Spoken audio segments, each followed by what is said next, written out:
Bon, bah, on va commencer. Bonsoir. Bienvenue. Il y a beaucoup de nouvelles têtes. Qui vient ici pour la première fois? Donc une large majorité. Bienvenue aux nouveaux, bienvenue aux anciens. Donc on est ce soir au Labo de l'édition.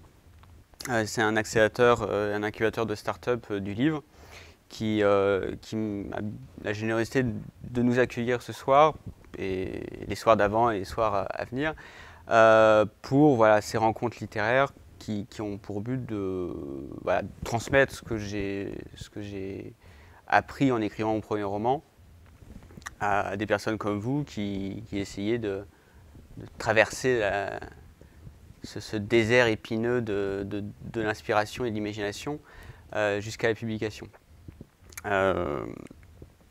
Donc, parallèlement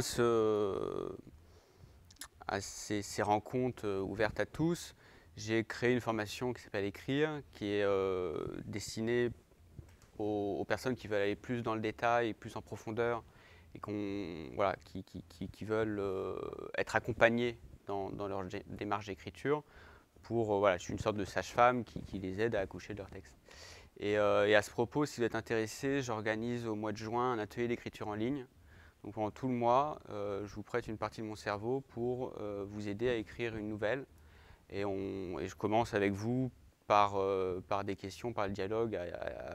Je vous aide à préciser vraiment le sentiment ou ce que vous voulez transmettre par cette histoire. Et on voit ensemble comment lui donner une forme la plus littéraire possible. Et ensuite, par un aller-retour de correction, on peaufine jusqu'à la version finale pendant un mois. Et ça coûte 50 €, donc profitez-en, c'est pas très cher. Donc ce soir, on ne va pas parler de nouvelles, on ne va pas parler d'accélérateur de start-up, on va parler de sensibilité et d'intelligence. Et en fait, le prétexte à cette présentation est un petit ras-le-bol que j'ai personnellement de voir des jeunes écrivains gâcher leur talent en se réfugiant derrière leur intelligence. Parce que je suis un peu comme Proust, qui écrit en toute première phrase de la préface de Contre Sainte-Beuve, son essai Contre Sainte-Beuve, « Chaque jour, j'attache moins de prix à l'intelligence ». Et je dois l'avoir quelque part. Et c'est vraiment la seule leçon à retenir de ce soir, c'est que l'intelligence, en tout cas au départ, n'a pas d'importance dans l'écriture.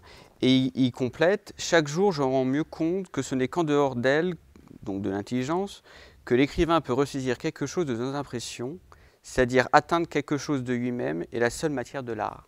Donc en gros, ce qu'il essaye d'exprimer, c'est que le matériau qui sert à écrire une fiction, une nouvelle, un roman, n'est pas un matériau qui peut être dévoilé par le travail de l'intelligence et de la raison. Parce que le grand apport de Proust à la littérature, c'est l'intérêt de la mémoire involontaire, des réminiscences. Parce que donc c'est un peu la Madeleine de Proust. Ou plus récemment, dans le film Ratatouille, grande référence culturelle, à la fin, quand le critique culinaire insupportable goûte sa ratatouille, le goût de la ratatouille lui rappelle son enfant, je ne sais plus quoi. Et ça, c'est vraiment un passage quasi copié-collé de Proust, parce que la sensation gustative ou olfactive a ramené à la surface de sa mémoire des souvenirs qu'il ne savait même pas posséder, et lui permet de se reconnecter avec des impressions passées, qui pour un écrivain constituent une grande part du matériau qui va servir à l'élaboration d'une fiction, d'une nouvelle ou d'un roman. Et l'intelligence a ce défaut-là de trop vouloir forcer la remémoration par la volonté. Et la mémoire volontaire ne fait remonter à la surface que des faits, en fait, et des faits froids et stériles, et qui manquent de chaleur humaine et qui manquent de cette surface sensible, tactile, qui donne toute la saveur à un personnage bien senti, bien écrit. Et en plus, et ça il le dit très bien dans sa préface, donc lisez ce livre, s'il y a un seul livre de Proust à lire, c'est plus rapide à lire que la recherche. Il explique très bien dans sa préface, il faut considérer les souvenirs que vous accumulez dans votre mémoire comme des fantômes. Il explique que ces fantômes vont prendre possession de tel ou tel objet. Donc ça peut être une biscotte trempée dans le thé, ça peut être un pavé inégal dans la cour d'un hôtel particulier parisien. Et c'est en rencontrant inopinément ces objets qui sont comme des totems en fait d'impressions passées qu'on peut reconnecter avec ces impressions. Et c'est qu'en les revivant une seconde fois qu'on peut les transmettre. Parce qu'au moment où on les vit, on les sent à peine, on les comprend à peine. Et c'est en revenant dessus, mais on ne peut pas revenir dessus par la volonté. Il faut, à ce moment-là, être un peu ouvert et hypersensible à un parfum, à une brise, pour se dire, bah, tiens, là, je sens quelque chose. Et c'est hyper rageant et hyper frustrant de sentir à la périphérie de votre vision qu'il y a quelque chose qui veut se dessiner et prendre forme, et de ne pas réussir à comprendre ce qu'est ce quelque chose, et perdre en fait une occasion de reconnecter avec une impression passée. Pourquoi Proust écrit contre Sainte-Beuve? Je ne sais pas si tout le monde se souvient qui est Sainte-Beuve. Sainte-Beuve, c'est un peu le Pierre Assouline du Second Empire. C'est une sorte d'historiographe littéraire qui a un avis sur tout le monde et qui a loupé tous les génies de son temps.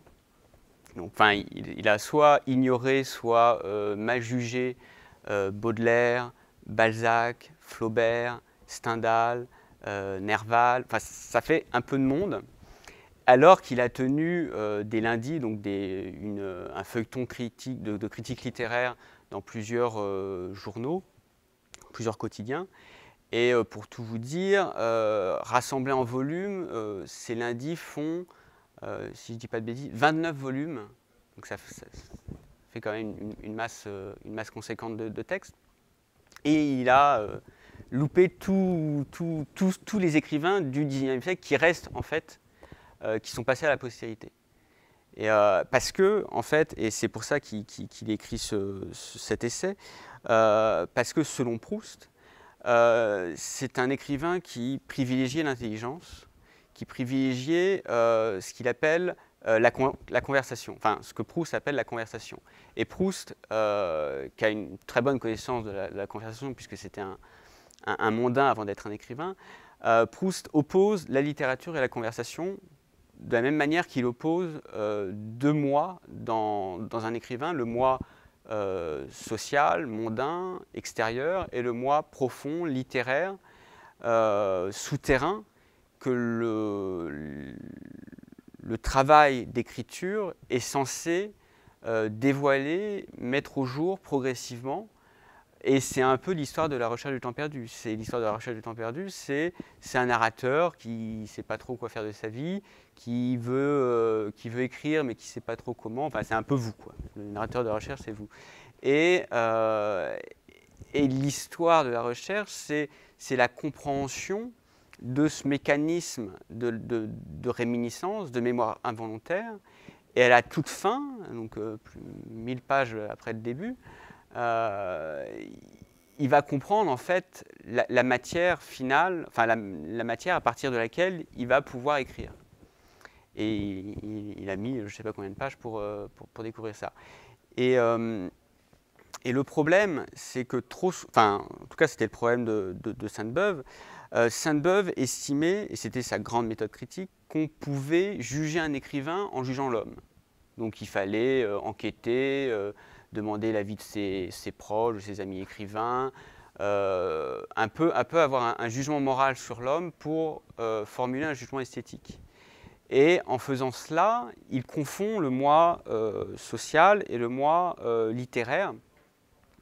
Et Proust, en fait, a l'intelligence d'inverser la méthode. Et pour lui, l'œuvre permet de juger la vie de l'écrivain, ou enfin, l'homme derrière l'écrivain, et non l'inverse. Il ne faut pas que la vie serve à juger l'œuvre, mais que l'œuvre sert à mieux apprécier la vie ou l'homme derrière l'écrivain, si tant est que ça ait son importance pour un critique. Et en plus, c'est d'autant plus dommageable de confondre conversation et littérature, ou le moi social et le moi littéraire, que si vous voulez écrire, il n'y a rien de pire que vouloir faire de la conversation. La littérature est anti-conversationnelle. Excusez-moi les académiciens qui regardaient cette vidéo si ce n'est pas français. Parce que la littérature consiste à créer au sein de la langue nationale un dialecte étranger qui, pour autant, n'en est pas moins compréhensible par la langue nationale. C'est le paradoxe du style et de la littérature, c'est que, et ça je le disais je ne sais plus quand, le propre du style, pour un écrivain, c'est de trouver sa manière à lui de réemployer et de recombiner les mots que tout le monde emploie dans la conversation quotidienne d'une manière unique et originale, nouvelle, indispensable à la transmission de ce qu'il a à transmettre. Et c'est pour ça qu'on ne peut pas dissocier le fond de la forme et le contenu du contenant. C'est que les deux fonctions sont tellement interdépendantes que c'est absurde de les dissocier. Le grand avantage de privilégier la sensibilité à l'intelligence, c'est que c'est la seule manière d'aller au bout d'un processus d'individuation, qui est un terme affreusement psychanalytique, je m'en excuse, c'est-à-dire d'aller au bout du dévoilement de votre moi profond, de cette chose encore informe que la plupart des gens ne découvrent jamais parce que la plupart des gens n'écrivent pas et ou n'ont pas cette démarche introspective suffisante et nécessaire pour y arriver. Et c'est ça qui est génial dans l'écriture, c'est que plus vous écrivez ou plus vous êtes obsédé par l'écriture, et plus vous changez et vous devenez quelqu'un de différent d'hier et d'avant-hier, et plus vous vous rapprochez de ce que vous êtes au fond de vous-même, de l'enfant que vous étiez entre mettons, 4 et 6 ans, et avec lequel vous avez perdu contact en amassant justement des connaissances par l'éducation, par l'enseignement, par un formatage imposé par des normes sociales, par tout ce que vous voulez, des règles morales. Et l'enfant n'a pas cette pudeur ou ce formatage, et c'est pour ça qu'il a un rapport immédiat au monde, un rapport non formaté et non déformé. Et c'est pour ça qu'un enfant, si vous l'écoutez sans condescendance, spontanément trouve beaucoup d'images littéraires, de métaphores, et c'est quelque chose que remarquait Pessoa dans le livre de l'intranquillité. C'est un moment, dans un de ses fragments, il explique qu'un enfant s'étant fait mal, voulant dire qu'il a envie de pleurer, se trompe et dit « j'ai envie de larmes ». Et ça, c'est presque une image, et en tout cas, c'est une manière nouvelle de montrer quelque chose de banal, et c'est presque affecté si ça avait été dit par un poète, parce que c'est un peu précieux, cette manière de s'exprimer, mais chez un enfant, c'est nouveau et ça a beaucoup de charme. Parce que, justement, il ne sait pas comment on dit, il ne sait pas quels sont les rapports normatifs entre les choses et les êtres. Et c'est pour ça que cette ignorance, cette sauvagerie, cette innocence de l'enfance est un bien précieux que tout le monde perd, finalement, parce que on est préparé à rentrer dans la société, et le moi sociable prend le pas sur le moi profond, et la difficulté du processus d'écriture n'est pas l'écriture en soi, mais cette excavation du moi pour arriver aux profondeurs du moi littéraire. Et essayer de retrouver cet enfant qu'on a en soi et qu'on a un peu oublié, et qui est vraiment la source de votre talent. Il faut faire une distinction entre accumulation et assimilation. L'accumulation, c'est cet amas de connaissances que l'intelligence, que l'érudition permet d'acquérir. Et c'est exactement ça que vous devez éviter. Donc ça ne sert à rien de lire 200 livres sur ton sujet de roman, parce que déjà, tu n'arriveras jamais à les lire pour pouvoir l'écrire. Et que ton but, ce n'est pas de rendre intelligible un sujet, c'est de le rendre sensible. Et c'est cette différence subtile, mais néanmoins importante, qu'il faut absolument comprendre. Assimiler, c'est vraiment, je ne sais pas comment le dire, être ouvert à tout plein de sensations, tout plein d'impressions, que c'est vraiment sensuel en fait. C'est vraiment être à l'écoute de vos sens, à des choses très bêtes, un parfum, une brise, une ratatouille, pour essayer de capter un maximum de choses a priori évaporées de votre passé, de vos impressions passées, pour essayer de les recapter à votre profit. Et d'une part, mieux vous comprendre, parce que c'est dans ces strates profondes et qui n'ont pas vu la lumière depuis longtemps que se crée un peu la personnalité que vous êtes aujourd'hui.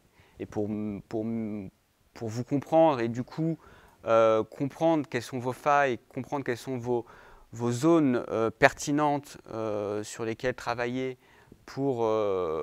qui serviront de matériaux à vos créations romanesques, il faut assimiler, non pas accumuler. Nommer, c'est cacher.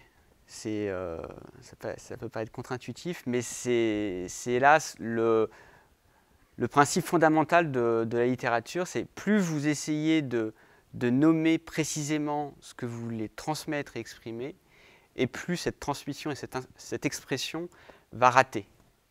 Alors moi, qu'est-ce que je veux exprimer ? Je veux exprimer quelque chose de nostalgique, ou je veux exprimer quelque chose de triste.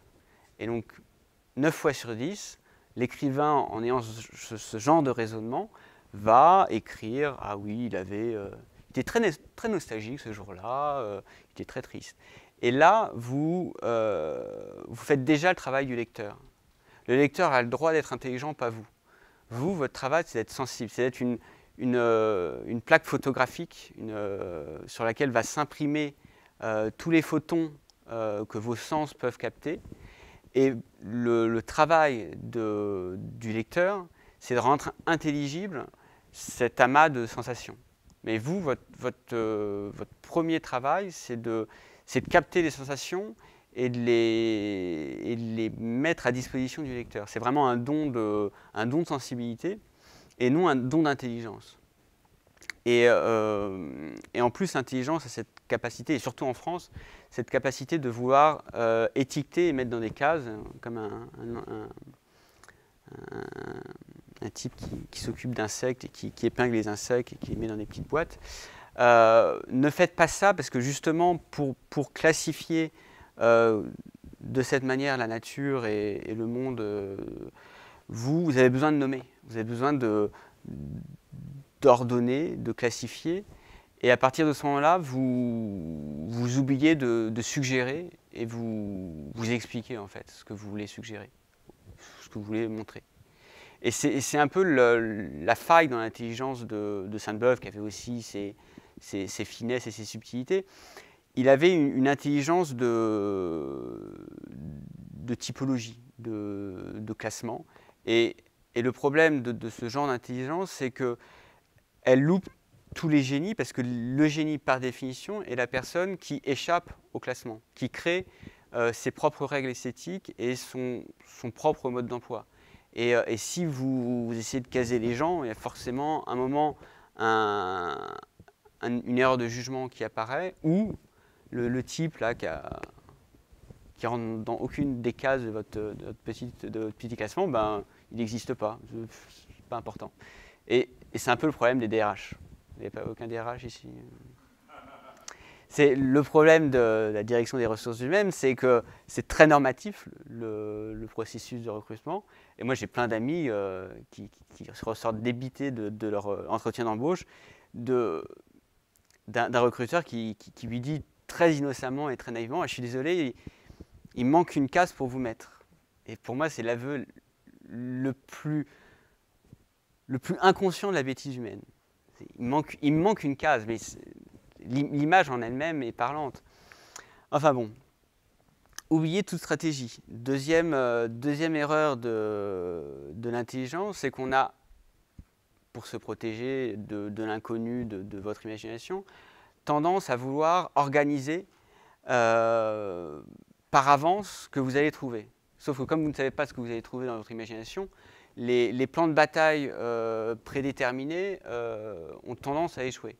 Et c'est pour ça que j'ai tendance à diviser la psychologie complexe de l'écrivain en trois zones de différentes profondeurs: le sodal tacticien et le stratège. Et tout le monde a envie de commencer sa carrière d'écrivain dans la war room de Dr Folamour ou dans un fauteuil confortable d'état-major, en donnant des ordres à des gens que vous ne connaissez pas, et en donnant des directives que vous ne savez même pas si elles seront ou pas appliquées. Le premier jour de l'écriture de votre roman, c'est dans les tranchées, dans la boue, en essayant de comprendre d'où va tirer la prochaine balle et où est l'ennemi. Et c'est ça le côté un peu inconfortable de l'écriture, c'est ce côté poilu dans la boue, sous la pluie, sous le déluge le déluge est un cliché, d'obus, et dans les rats et tout ce que vous voulez. Et c'est cette connaissance intime du terrain qui vous donnera par la suite l'attitude de juger de ce qui est bon et de ce qui n'est pas bon dans ce que vous avez trouvé. Et ensuite, bien sûr, je ne vous demande pas de passer votre carrière dans les tranchées. À un moment, il faut être tacticien, il faut lever la tête pour voir où est la prochaine colline à attaquer. Et ensuite, seulement, une fois que vous avez un truc un peu consistant, aller à l'état-major et regarder les cartes et se dire bon, à quoi ça ressemble. Et là, vous vous rendez compte que ça ne ressemble à rien. Et c'est normal. Et c'est à partir de ce moment-là seulement que vous essayez d'organiser de cet archipel informe, essayer de créer une seule île cohérente qui forme un tout. Et donc, arrêtez de vouloir être stratège avant de... Il n'y a aucun passe-droit dans la littérature. Il faut commencer tout en bas de l'échelle et ensuite seulement prendre du galon. Donc, évitez de faire des recherches de doctorants, évitez de vous prendre pour un thésard. Surtout toi, là, au fond. Non, j'arrête. J'aime bien mettre les gens à l'aise. Donc, le but de tout ça, c'est de retrouver l'imagination de votre enfance. Bon, j'en ai déjà parlé. Et donc, c'est apprendre à perdre pied. Et c'est ça qui pose problème en général. C'est que personne n'aime perdre pied et personne n'aime sortir de sa zone de confort. Et pour autant, c'est la seule manière de s'en sortir, c'est de faire un saut de l'ange et sauter dans l'inconnu avec beaucoup de panache, beaucoup de distinction et beaucoup d'honneur. Et c'est la grande trouvaille du romantisme. Donc là, c'est une gravure que j'ai un peu coupée pour les besoins de la cause. C'est une gravure de Goya très célèbre où il y a écrit le songe de la raison produit des monstres. Et c'est tout le retour du refoulé en fait de la période classique, très rationnelle, très pure, très cohérente, très rassurante, où il y a les Lumières dans toute leur grandeur.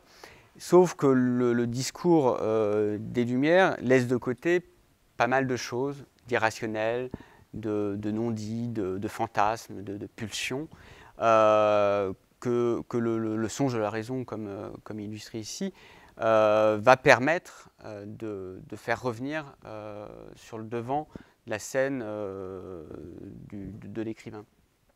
Et c'est pour ça que Nietzsche compare le processus créatif comme un antagonisme à la raison, comme quelque chose qui s'oppose, une pulsion dionysiaque comme ça, qui s'oppose à la raison, parce que le but d'un artiste, c'est pas encore une fois, de rendre intelligible le monde, mais de le rendre sensible, de projeter comme ça dans l'imagination du lecteur, s'il s'agit d'un écrivain, une connaissance sensible du monde, une transfusion, un don de sensibilité, pour que le lecteur se dise « Ah mais c'est bien sûr ». Et le « Ah mais c'est bien sûr » n'arrive jamais si vous lui faites une dissertation de terminale avec un plan dialectique et tout ce qu'on vous a appris, parce que le but, c'est pas d'avoir raison, c'est de court-circuiter la raison, c'est de le faire basculer, c'est une prise de Julot, et de le faire basculer dans la sensibilité, parce qu'encore une fois, c'est pas un essai, c'est pas une dissertation, c'est pas un manifeste, ce n'est rien de tout ça, une fiction. C'est quelque chose de profondément sensuel et de profondément humain dans le sens le plus banal du terme. Donc, j'ai essayé de trouver quelques exercices pour vous encourager à perdre pied. Par exemple, les fameux koan zen. Quelle est le son d'une seule main qui applaudit? C'est absurde, ça n'a aucune réponse, ça n'en attend aucune. Et c'est le but de ce genre de phrases, de pratiques, pour vous faire atteindre l'apprenti à l'éveil, le satori. Il s'agit de lui faire perdre raison, mais pas le rendre fou, mais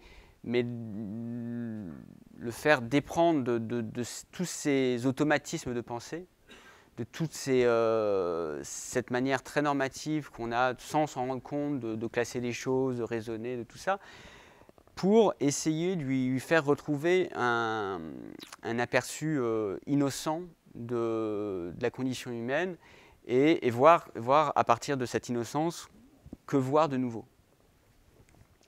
Le cadavre exquis boira le vin nouveau. C'est le premier cadavre exquis, créé en 1925 par les surréalistes. Chacun écrit un mot sans connaître ce que l'autre va écrire, et ça forme quelque chose d'absurde, et c'est le but. Pour la simple et bonne raison que ça permet encore une fois, de court-circuiter la raison, parce que l'inconvénient de la beauté, c'est que, comme un être humain, elle acquiert des habitudes et des paresses. Et il y a comme ça des canons esthétiques qui se sédimentent et qui se sclérosent à un moment donné dans une société donnée. Et si alors soit vous êtes câblé différemment et vous êtes quelqu'un vraiment à part et vous créez spontanément quelque chose d'original et personne ne vous comprend malheureusement, soit vous n'avez pas spontanément cette faculté et dans ce cas-là, il faut vous déprogrammer par ce genre d'exercice absurde, et il y en a plein, qui permet d'essayer de considérer la beauté autrement que selon les canons esthétiques en vigueur, à la mode ou la tendance. Et en fait, c'est pour ça que Lautréamont est précurseur des surréalistes avec plusieurs décennies d'avance. C'est que dans les Chants de Maldoror, il y a cette phrase célèbre, beau comme la rencontre fortuite sur une table de dissection d'une machine à coudre et d'un parapluie. Et en effet, c'est a priori aberrant, c'est a priori improbable, mais c'est la définition surréaliste de la beauté qui était scandaleuse à l'époque parce qu'elle défiait toute norme établie par des critères très, très logiques, très rationnels, très grecs, une sorte de monde fini, rassurant et prévisible.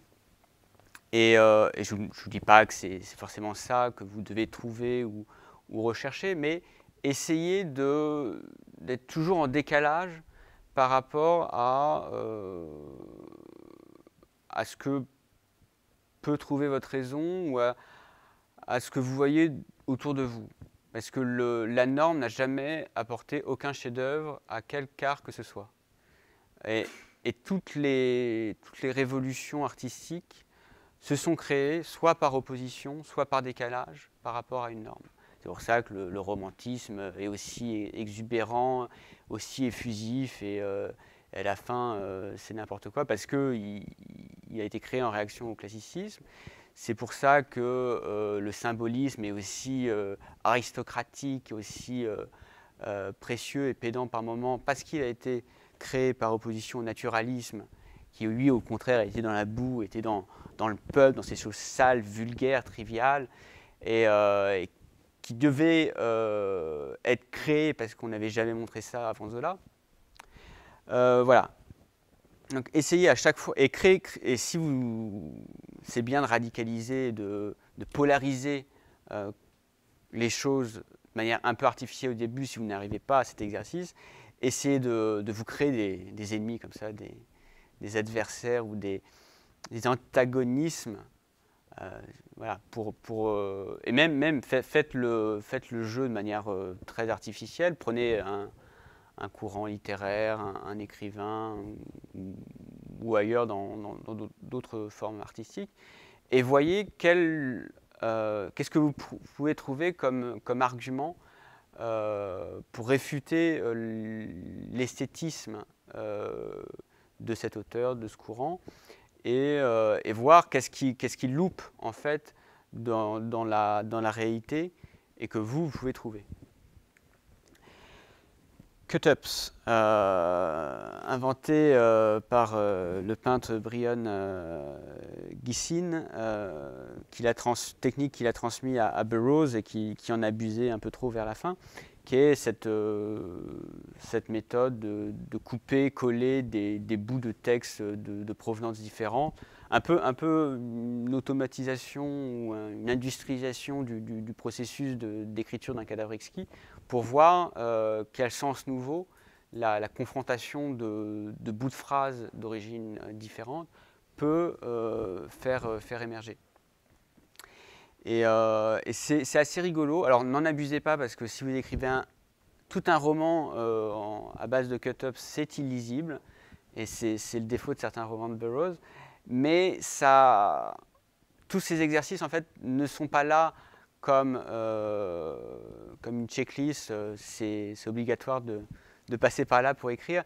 Ce sont des exercices, c'est un moyen plus qu'une fin, et ça permet de déverrouiller quelques mécanismes de sensibilité pour vous faire voir le monde différemment, pour vous bousculer un peu dans vos habitudes de penser et de sentir les choses. La paranoïa critique de Dali, qui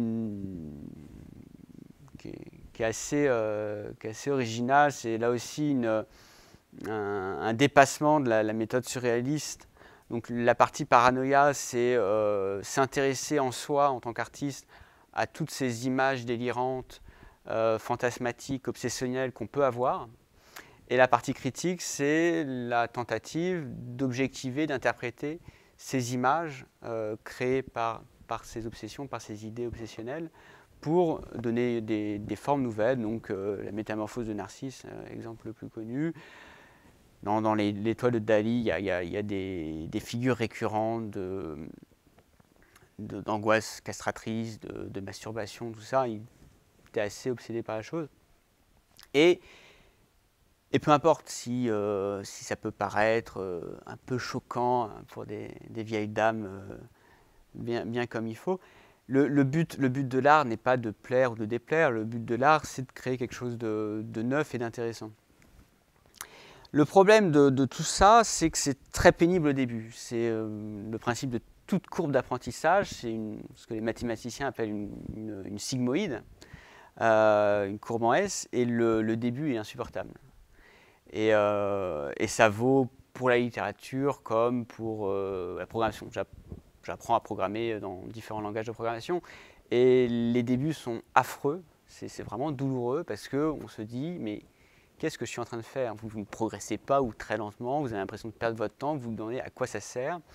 Et c'est vraiment le sentiment que j'ai face à des jeunes écrivains qui se découragent, c'est ils en sont là, et ils ont l'impression que ça va être comme ça va être une progression linéaire avec cette même dérivée, sauf que ce qu'ils ne voient pas, c'est qu'à un moment, il y a une quasi exponentielle et que ça s'accélère.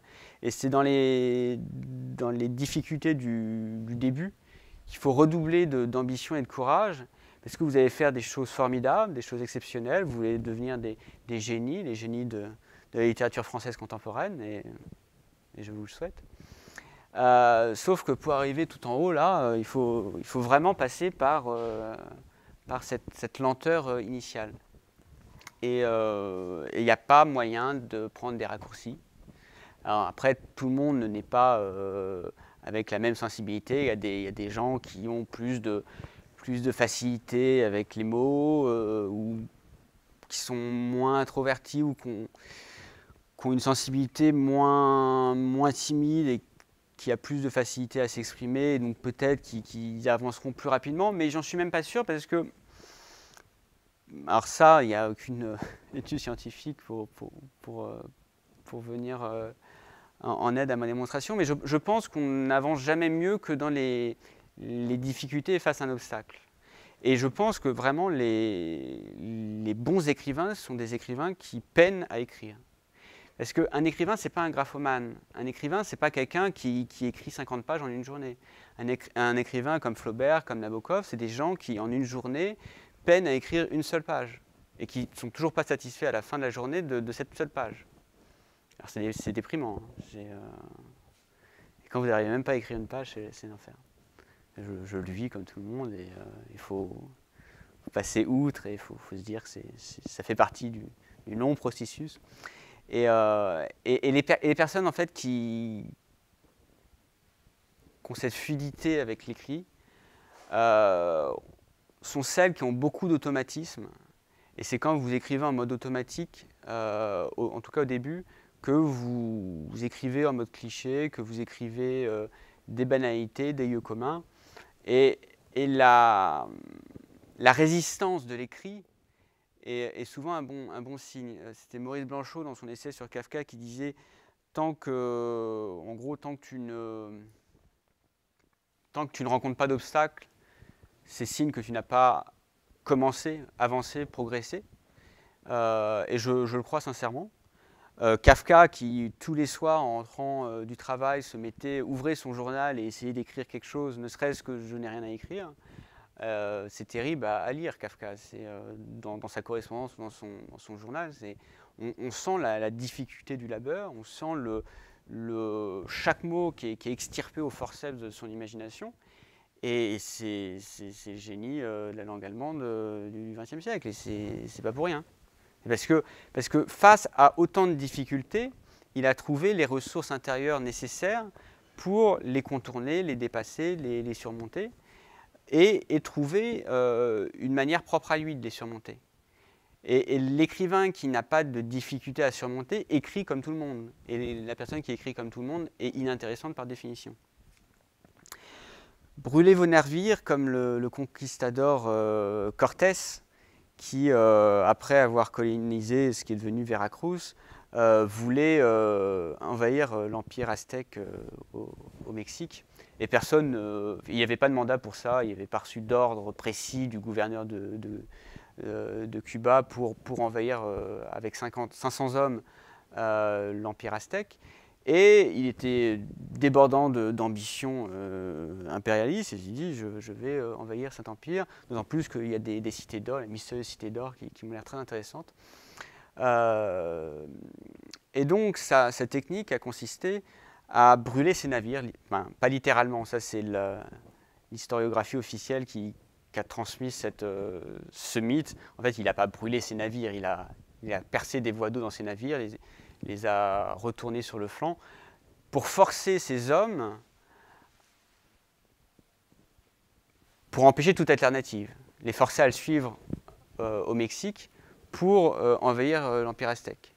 Parce que dès que vous avez la moindre alternative, vous allez forcément choisir, l'être humain est fait ainsi, la voie de moindre résistance, la voie la plus simple. Et la littérature, désolé de vous le dire, c'est pas le chemin le plus simple, c'est compliqué et ça fait partie du jeu. Donc brûlez vos navires. Moi, je sais que si je n'arrive pas à écrire, je ne serai jamais heureux et que mon sentiment de complétude dans la vie passe par l'écriture. Et que si j'y arrive pas, je ne sais pas ce que je vais faire de ma putain de vie, mais ça serait un gros problème pour moi. Mais il faut, voilà, c'est encore une question de vie ou de mort. Il faut se dire, est-ce que si on vous interdisait d'écrire, est-ce que vous pourriez continuer de vivre? Si vous pouvez continuer de vivre, ne faites pas ça. Franchement, il y a 1000 choses à faire dans la vie. Si vous vous sentez à l'aise avec le fait de ne pas écrire, n'écrivez pas. Mais si vous sentez que vous avez besoin de ça, que ça fait, c'est la part essentielle de votre manière de transmettre votre sensibilité, écrivez. Et là, écrivez avec ambition et écrivez comme si c'était la chose la plus importante dans votre vie, ce qui est sans doute le cas. Suivez les sirènes. Après avoir brûlé vos navires, sautez par-dessus bord, plongez dans l'eau froide et plongez rapidement. N'y allez pas avec un orteil, je recule, c'est un peu froid, je vais attendre que ça se réchauffe. Là aussi, il n'y a pas de 36 manières. Vous écrivez pas. Donc, allez-y franchement au début, quitte à ce que ce soit douloureux. Et plus vous accélérez ce processus initial, et plus vite vous arriverez, bon, j'ai perdu ma sigmoïde, mais plus vite vous arriverez dans les profondeurs de votre imagination, où c'est là que ça se passe. Et c'est ni dans les profondeurs intermédiaires, et encore moins à la surface, qu'il y a des choses intéressantes à récolter. C'est vraiment une chasse au trésor, mais il faut enfiler votre scaphandre, et il faut le jeter à la mer. Et c'est pour ça que je parle d'ivresse des profondeurs. On appelle ça scientifiquement, je crois, la narcose à l'azote, quelque chose de très barbare comme ça. Quand vous faites de la plongée sous-marine, la pression en descendant la colonne d'eau augmente. Et du coup, augmente la pression partielle d'azote dans votre corps. Et ça crée dans votre cerveau des choses un peu bizarres. Vous avez des hallucinations, vous êtes un peu lent, vous ne comprenez pas trop ce qui se passe. Vous avez l'impression que vous parlez tout seul. Et ça, tout ça, ce sont des signes de haute activité littéraire que vous cherchez en tant qu'écrivain. Et c'est pour ça que j'emploie cette image. Et donc il faut accélérer la descente. Il y a pas, c'est pas progressif, c'est pas parce que vous êtes à moins 30 mètres qu'il y a des choses intéressantes. C'est quand vous êtes à moins 100, moins 200, moins 1000 que ça commence à être intéressant. Et assumez votre mauvais goût, si je pouvais terminer par là. Les gens intéressants sont rarement consensuels. Donc là, c'est une capture d'écran d'un film d'animation de Bill Plympton, qui est une sorte d'obsédé sexuel lui aussi. Je ne sais pas pourquoi je parle d'obsédé sexuel ce soir. Et tous ces films regorgent de scènes de cul complètement exubérantes, absurdes, insensées, très très très longues, mais beaucoup plus intéressantes que l'équivalent dans La vie d'Adèle, parce que c'est absurde. Il déforme tellement la réalité de cette situation-là que ça en devient drôle, qui crée un effet comique par des déformations de corps, par des exagérations, par l'absurde. Et c'est le propre du comique de travailler par exagération, par contraste, par décalage. Et donc, bien sûr, un critique un peu coincé pourrait trouver ça de mauvais goût, comme on pourrait trouver les Simpsons de mauvais goût. Alors qu'en fait, c'est le principe même de son génie, de pousser la démesure au point où le défaut devient une qualité. C'est la seule qualité de la quantité, c'est qu'à partir d'un moment, un excès de défaut devient une qualité. Et s'il avait fait un entre-deux, il serait tombé dans de la pornographie de bas étage. Et là, en allant dans la démesure la plus totale, il assume vraiment son obsession, son mauvais goût, et il crée quelque chose que je trouve assez tordant. Donc voilà, essayez de voir en vous quelle est votre obsession et jusqu'où vous pouvez la pousser. Et essayez de voir. On ne sait jamais ce qu'on peut trouver sur un malentendu. Je clôt la présentation par l'une des dernières, si ce n'est la dernière phrase de la préface de Contre Sainte-Beuve, où Proust nuance sa critique de l'intelligence. Si l'intelligence n'a pas la première place sur le podium des forces imaginatives d'un écrivain, elle a la seconde. Pourquoi? Parce qu'une fois que vous avez plongé très profondément dans votre imaginaire, il faut organiser les trouvailles que vous rapportez de cette plongée. Et ça, c'est la part de votre intelligence. Essayez de voir comment vous agencez les pièces du puzzle pour créer un tout cohérent. Et c'est là où vous devenez stratège. C'est là où vous supprimez tout ce qui ne rentre pas dans l'économie, dans la macroéconomie du roman, les zones molles, les personnages qui n'ont pas leur place dans votre histoire, que vous fusionnez des choses, que vous changez de place des chapitres. Et ça c'est la part intellectuelle. Mais cette part intellectuelle ne doit arriver qu'en deuxième partie de soirée, si je puis dire, et laisser avant la sensibilité faire son travail. Parce que je rencontre beaucoup, c'est exagéré, mais beaucoup de gens qui viennent me dire, bon voilà, alors il y aura 2 parties, chacune 10 chapitres, alors qu'ils ont à peine commencé à écrire et qui ne savent pas comment remplir le canevas qu'ils sont forcés à adopter. Et partir d'une boîte à remplir, c'est la meilleure manière de forcer sa sensibilité à adopter des angles ou des postures qui ne lui sont pas naturelles. Et au contraire, voyez quel pli prend naturellement votre sensibilité pour trouver la forme qui lui convient par ensuite des travails plus formels et plus intellectuels qui viennent après. Voilà. Je vous remercie. Avez-vous des questions?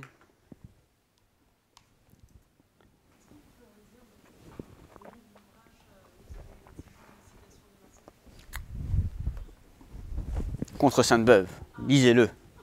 Je le mets devant la caméra, voilà. Ouais, je ne sais pas combien ça coûte, quelques euros sans doute. En fait, c'est assez... bon, c'est pas... c'est un livre qu'il a écrit alors qu'il pensait abandonner son rêve de devenir écrivain, parce qu'il savait pas, il n'avait pas encore trouvé son truc. Et en fait, cette réflexion esthétique a été le déclencheur de l'écriture, de la recherche. Et c'est comme ça. Et en fait, il y a des morceaux entiers de la recherche dans ce petit volume. C'est vraiment un condensé de ce qui déplié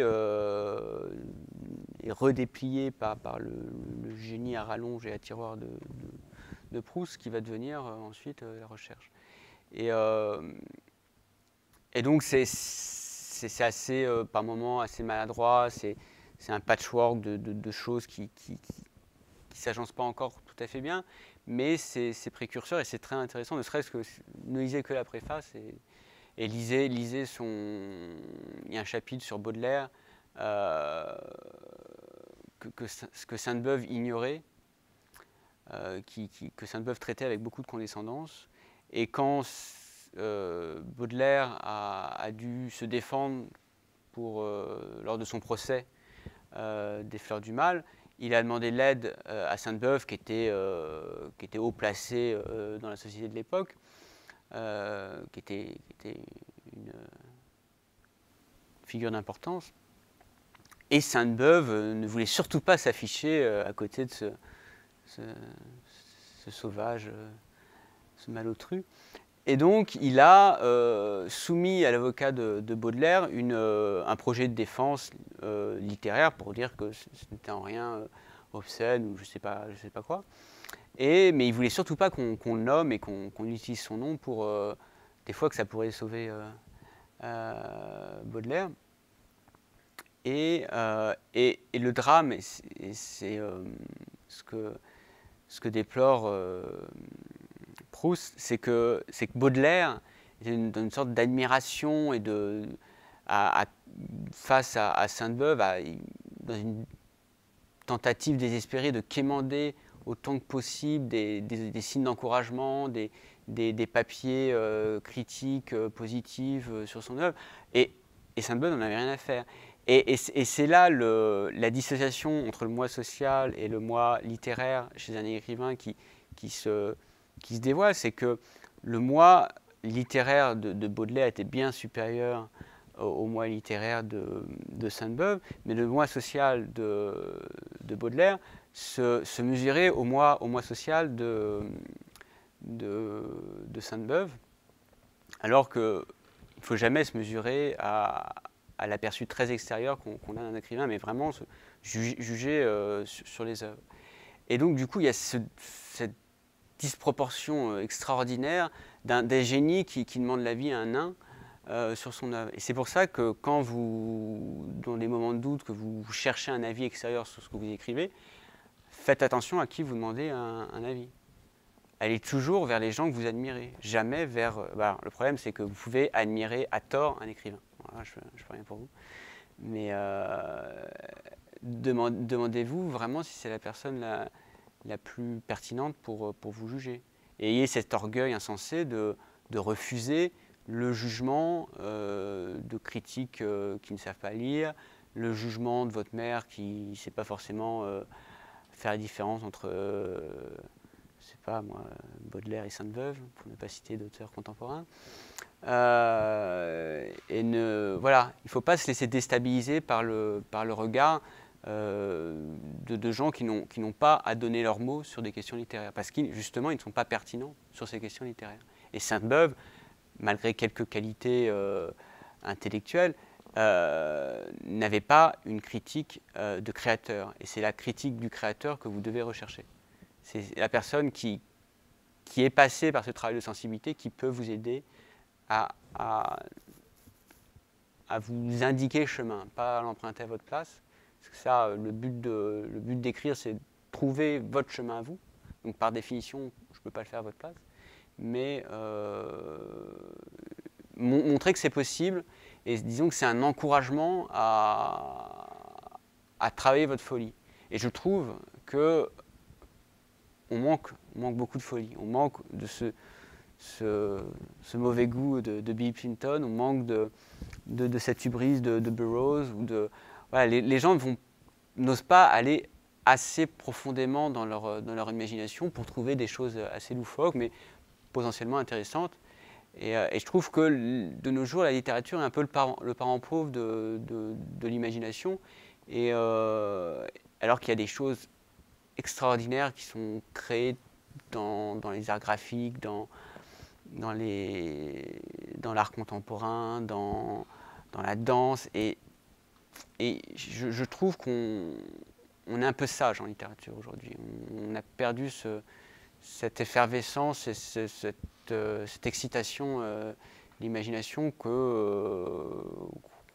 avait très bien par ailleurs, par avant et dans d'autres domaines. Donc tout n'est pas impossible. Et voilà, soyez fous et soyez ambitieux. D'autres questions?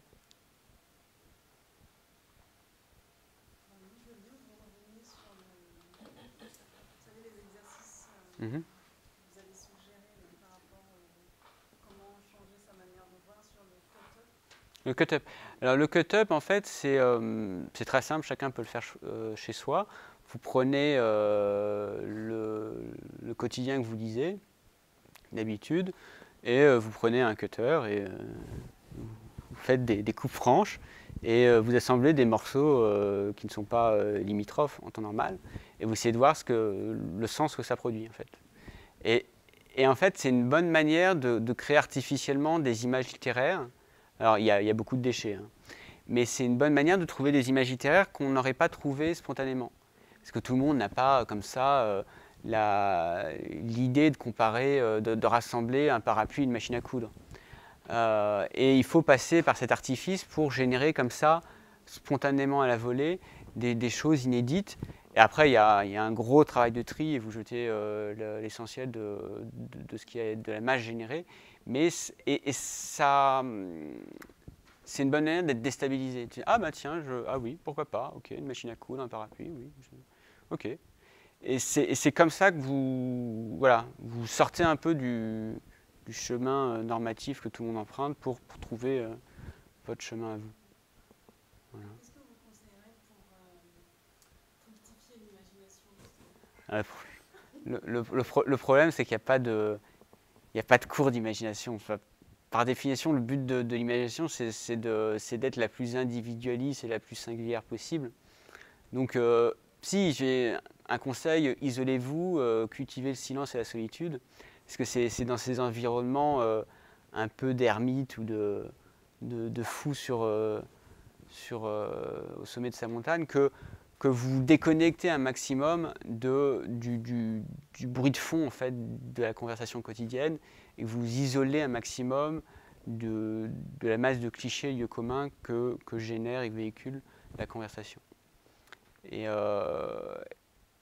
c'est vrai que quand on est seul, on est beaucoup moins pudique. On peut se balader tout nu, on peut faire des choses insensées, parce qu'on n'a pas la peur du regard extérieur. Et alors après, c'est très dur, une fois qu'on s'est isolé, de sortir nu sur la place publique au moment de la publication, mais ça c'est un autre sujet, et c'est plutôt un problème de riches. Voilà, il faut cultiver cette solitude, et voilà, si vous doutez encore, si vous avez la capacité de devenir écrivain ou pas, si vous n'aimez pas la solitude, faites pas de la littérature, faites du cinéma. Il n'y a pas plus solitaire que le métier d'écrivain. Au cinéma, vous êtes entouré par votre producteur, les acteurs, le scénariste, l'éclairagiste, la costumière, je ne sais pas quoi. Et vous êtes tenu par la pression budgétaire et économique de tout projet cinématographique. Donc, si vous avez besoin de cet environnement humain et cet environnement de contrainte pour créer, faites du cinéma, allez vous inscrire à une école de cinéma ou regardez YouTube, il y a plein de cours pour faire un film avec une caméra numérique et demander à votre meilleur ami de tenir la perche pour le son. Ce ne sera pas bon du premier coup, mais vous ferez des petits courts-métrages et puis à la fin, vous arriverez à faire quelque chose. Mais oui, la solitude est une part non négligeable du quotidien d'un écrivain. En fait, moi, je fais les rencontres littéraires juste pour sortir de ma solitude, pour essayer d'arrêter de parler tout seul dans ma chambre et de tourner en rond. Et puis, c'est bien d'échanger aussi. Et d'autant plus qu'aujourd'hui, on a perdu la structure de l'école littéraire. Dans les années folles, tout le monde se parlait en fait. Après, il fallait trouver le bon bistrot où tous les alcooliques surréalistes étaient pour faire connaissance et être dans cette simulation de groupe qui devait être formidable, où il y avait Man Ray, il y avait Buñuel, il y avait tous ces gens-là, et ça devait être formidable de créer au contact de ces gens, parce qu'on est toujours tiré par les génies, les gens qui sont très, très, très sensibles, plus que très intelligents. Restons cohérents. Et c'est pour ça que, voilà, entourez-vous des bonnes personnes. Ne fréquentez pas les médiocres. Enfin, si c'est votre meilleur ami qui ne comprend rien à la littérature, mais que c'est votre meilleur ami, gardez-le, parce que, justement, si c'est votre meilleur ami, c'est qu'il a des qualités humaines qui dépassent son absence de qualité littéraire. Et moi, je peux vous dire que j'ai peu d'amis avec qui je peux parler de littérature, parce que j'ai l'impression de parler dans le désert. Mais c'est pas grave, c'est pas pour ça que ils sont vos amis. Oui ? Quand vous écrivez, est-ce que vous pensez au lecteur?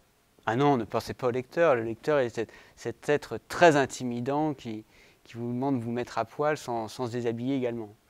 Dans une situation comme ça, c'est très déséquilibré. Et non, ne pensez qu'à vous, et alors ne pensez qu'à vous dans le bon sens du terme. Dites-vous que votre métier, c'est de transmettre une sensation à qui il faut que ça reste très flou très longtemps. Parce que dès que vous vous mettez dans la position d'être lu, vous dites, oh là là, mon Dieu, on va me lire, mais qu'est-ce qu'on va penser de moi? Et là, vous vous autocensurez, vous empêchez cette folie que tout bon écrivain a. Rabelais ne se demandait pas ce qu'allait penser sa mère de l'exubérance de ses personnages et de son côté assez scatologique, et tant mieux. Donc il faudrait écrire en se disant que, en imaginant que ça restera toujours caché, par exemple. Bah, c'est pousser l'auto-persuasion un peu loin que d'essayer de se convaincre que personne ne va vous lire, parce que de toute manière, vous écrivez pour être lu. On a tous cette vanité en soi, et un livre qui n'est pas lu n'existe pas. Le livre, c'est cette confrontation entre une sensibilité et une autre, entre un auteur et un lecteur. Et tant que vous n'êtes pas lu, personne ne sait si vous savez écrire ou pas, et vous ne savez pas, parce qu'on n'a pas le recul à la fin pour se juger. On se doute que c'est mieux qu'au départ, mais voilà. On a aussi besoin du jugement d'un éditeur pour se dire, bon, voilà, c'est pas si mal que ça, c'est pas mal, c'est même très bien. Donc voilà, ignorer le plus longtemps possible ce regard extérieur. Mais c'est vrai que la volonté d'être lu est un mécanisme incitatif très puissant pour un écrivain. Je ne le nie pas. Mais il faut, voilà, c'est un peu ambivalent. Il faut à la fois le vouloir tout en méprisant cette part vaniteuse du job. Parce que de toute manière, c'est pas le fait d'être lu qui fait de vous automatiquement un bon écrivain. Et il faut regarder la liste des best-sellers pour juger de la qualité moyenne du goût du lectorat français. Il vaut mieux, alors pas d'un point de vue économique c'est sûr, mais il vaut mieux 100 lecteurs exigeants de qualité que 1000 lecteurs indigents qui ne savent pas apprécier, qui ne savent pas vous apprécier à votre juste valeur. Parce que les bons lecteurs seront les lecteurs qui transmettront la bonne parole et qui initieront le phénomène de bouche-oreille qui, au final, va jouer en votre faveur et va faire que de petits auteurs confidentiels, underground, vous allez atteindre éventuellement à la notoriété. Mais passer directement du statut d'inconnu au statut de star, c'est assez rare. Et quand ça arrive, c'est souvent un malentendu. Si le texte est bon, c'est souvent un malentendu. Ou je parle beaucoup, il faut que j'arrête. Il y a une part de chance dans les littératures. Vous arrivez au bon moment avec la bonne sensibilité qui fait écho et qui entre en résonance avec la sensibilité de votre temps, de vos concitoyens. Et là c'est le cas de Goethe, c'est le cas de Cocteau pour Les Enfants Terribles. Et parfois, vous tombez entre les deux. Et c'est le cas de Stendhal, qui a très longtemps été mal aimé parce qu'il était dans cet entre-deux, pas tout à fait à fond dans le romantisme, mais déjà éloigné du classicisme. Et il était dans une sorte de période transitoire de la littérature. Et c'est pour ça qu'il est intemporel, c'est qu'il appartient à rien en fait.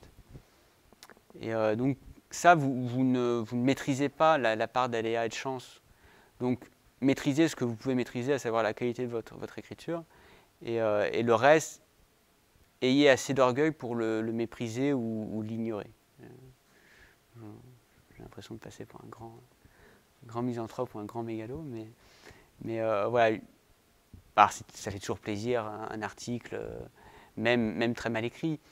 Mais c'est le problème des bonnes critiques mal écrites. C'est que c'est tellement mal écrit que, déjà, en tout cas, ça ne vous donne pas envie de lire votre livre. Voir, ça vous dégoûte de votre livre, tellement ça défigure ce que vous essayez pendant plusieurs années à transmettre. Mais c'est toujours bénéfique. Donc, j'ai l'impression d'être un peu normand là, mais voilà. Acceptez ce que le monde vous offre, mais acceptez-le à sa juste mesure. Voilà. Une dernière question ou... Voilà. Donc j'en profite.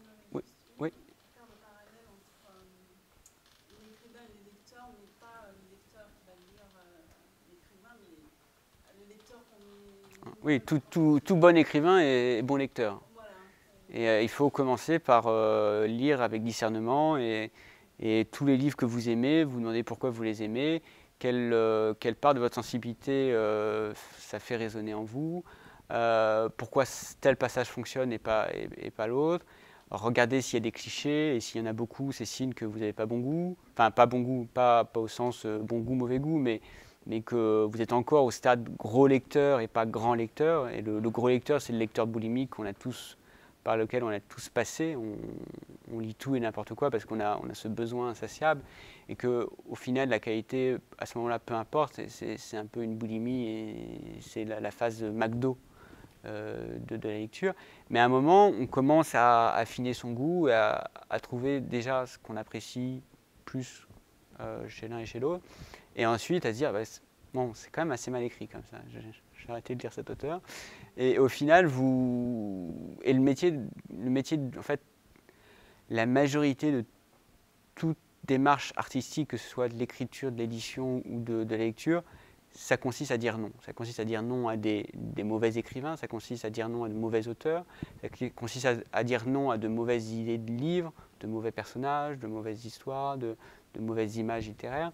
Et on crée beaucoup plus par suppression que par création additive, quoi. Et il faut ne pas hésiter à être cruel et à être sévère dans vos jugements, parce que la maturité esthétique passe par une certaine partialité. Vous savez ce que vous aimez, ce que vous n'aimez pas, et pourquoi vous l'aimez, pourquoi vous ne l'aimez pas, parce que vous avez déjà en vous une esthétique qui s'est formée. Et c'est cette esthétique qui va être le noyau dur de votre travail d'écrivain. Voilà, bon, j'arrête de digresser, je vous libère. Merci d'être venu et